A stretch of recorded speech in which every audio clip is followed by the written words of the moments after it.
Mummy जी, मैं घूंघट नहीं हटाऊंगी। सुनो बड़ी बहू, मालती मामी का फ़ोन आया है। अगले हफ्ते उनकी बहू की गोद भराई की रस्म है, तो हम सभी को बुलाया है। कह रही थी भतीजे की शादी के बाद से आप आई नहीं, इस बार सबको आना है। सुनीता जी बोली, अगले हफ्ते? पर मम्मी जी, अगले हफ्ते तो बच्चों की वार्षिक परीक्षाएं हैं, तो मैं कैसे जा पाऊंगी। आप सब चले जाइएगा और निधि को भी ले जाइए साथ में। इस बार 2 साल हो गए शादी को, पर अभी तक गई नहीं मामी के यहाँ। हाँ ठीक है, छोटी बहू को ही ले जाती हूँ। छोटी बहू, सुनीता जी आवाज़ लगाती हैं। जी मम्मी। सुनो छोटी बहू, अगले हफ्ते मालती मामी के यहाँ चलना है, तो तुम अपनी तैयारी कर लेना। और सुनो, उनके यहाँ चलना तो लंबा घूंघट कर लेना। मेरे मायके में सारी बहुएं घूंघट करती हैं, तुमसे तो ढंग से सिर पर पल्लू भी नहीं लिया जाता। हर दम माथा उघाड़े पूरे घर में घूमती रहती हो। ना ससुर का लिहाज है, ना ही जेठ का।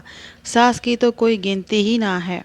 समझा समझा कर थक गई हूँ कि ससुराल में बड़ों के सामने घूंघट लिया करो, उनका सम्मान होता है। मगर नहीं, तुम्हें तो अपनी मनमर्जी करनी है। बड़ी बहू को देखो, आज भी सिर से पल्लू ना सरकता उसका।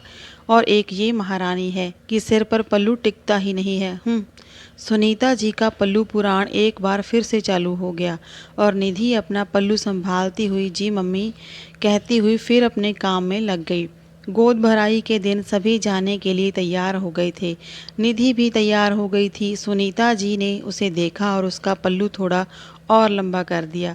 हाँ, अब ठीक है, कम से कम होंठ तक तो घूंघट करना ही, मुंह नहीं दिखना चाहिए, समझी। सबके सामने नाक ना कट जाए। जी मम्मी, चलो अब।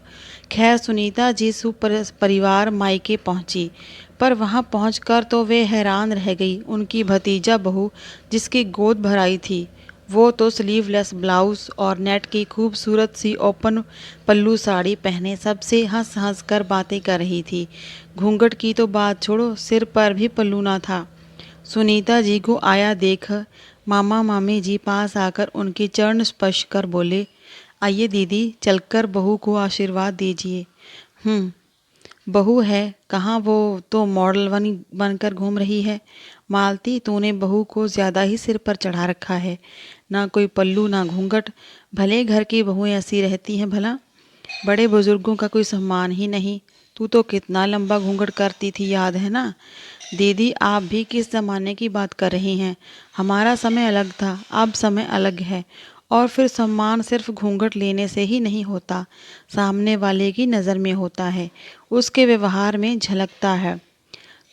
देखिए ना, मेरी बहू कितनी खुश है। चलिए बहू को आशीर्वाद दीजिए। हाँ तुम चलो, हम आते हैं। छोटी बहू, तुम भी घूंघट हटा दो। जब कोई भी बहू ना की है तो तुम भी मत करो। नहीं मम्मी जी, मैं घूंघट नहीं हटाऊंगी। ये क्या बात हुई कि कोई ना किए है तो मैं भी हटा दूं। मैं घूंघट करके ना आई होती तो बात अलग थी। अब जब मैं आ गई हूँ तो सबको देखकर मैं भी घूंघट हटा दूं, ये मुझसे ना होगा। मैं ऐसे ही ठीक हूँ। तूने तो सास की बात ना मानने की कसम खा रखी है, सुनीता जी बोली।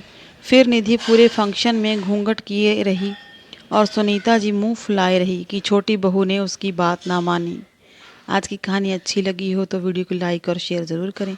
चैनल को सब्सक्राइब करना ना भूलें। मिलते हैं अगली कहानी में, अगली वीडियो में। धन्यवाद।